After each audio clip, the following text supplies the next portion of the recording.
Sarah. She's a bit nervous because she's one of the new governors at Paradise Primary School. She knows that before they move forwards with improvement plans, they need to all be on the same page with a clear vision and strategy based on their school's ethos and values. So how do they start? They invite pupils, staff and families to help them decide what they want their school to deliver. By holding open events, issuing surveys and speaking to school and staff councils, they start to consider things like, what's their approach to risk management? How will they operate their finances? What about infrastructure and capacity? And many more. They also think about re-establishing the boundaries between the strategic work of the governing board and the operational work of the senior leadership team. They soon come up with vision and strategy that's easy to understand and communicate effectively, using appropriate and sometimes different methods, depending on who the audience was.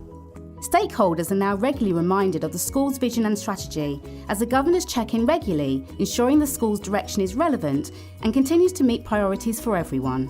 Now, Sarah doesn't feel so nervous anymore.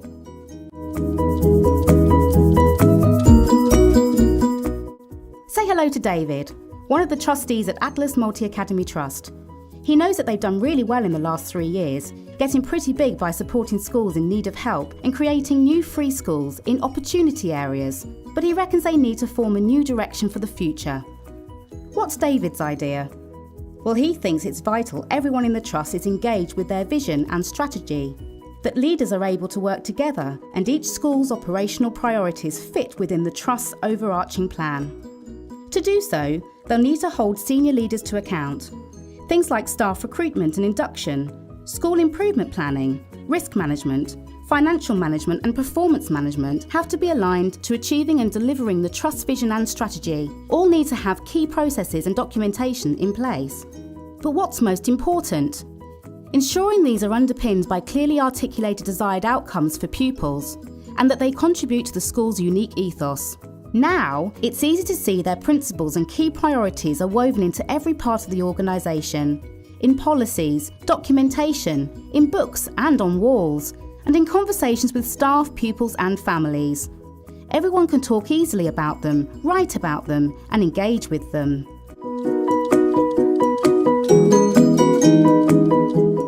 Say hello to Benali and Barry, two of the governors at Blue Shore Secondary School, which is in a diverse, widespread and increasingly complex community.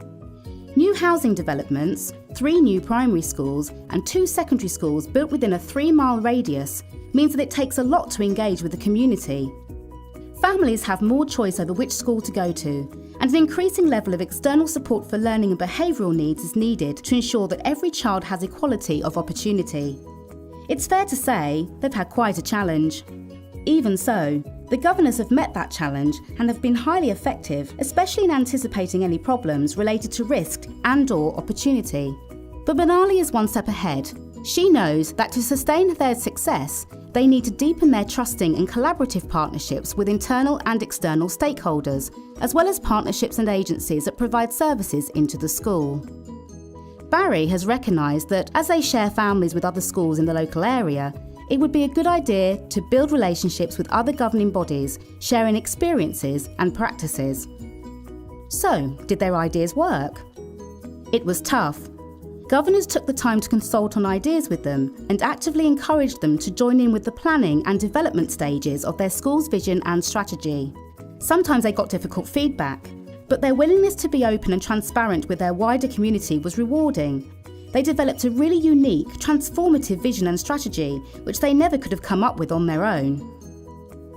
What's great is, now even external stakeholders have clearly accountable remits when it comes to delivering outcomes for the children.